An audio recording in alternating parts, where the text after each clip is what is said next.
All right, router enthusiasts. So this is a little bit of a lesson on router maintenance. So to start with, we're just taking one area, and the area we're working on is the taking the nut off of the beading bit, and some techniques on how to do that simply without hurting yourself. So let's watch that video right now.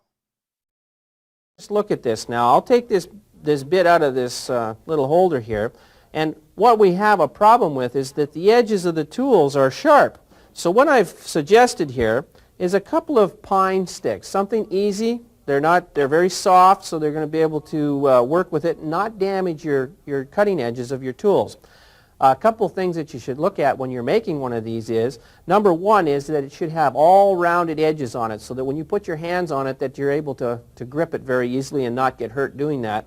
And the other thing is that the thickness of the piece or the width of the piece should be small enough to fit in the palm of your hand.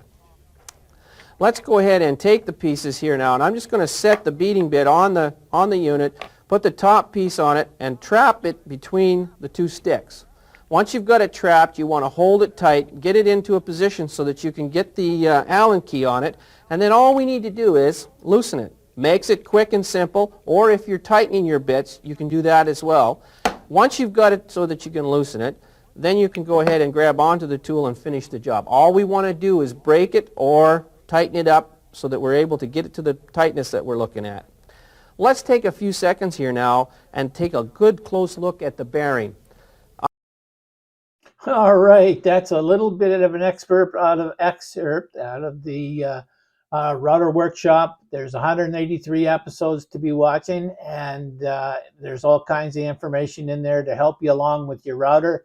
And that's a wrap for today. So let's move on and get ready for the next one.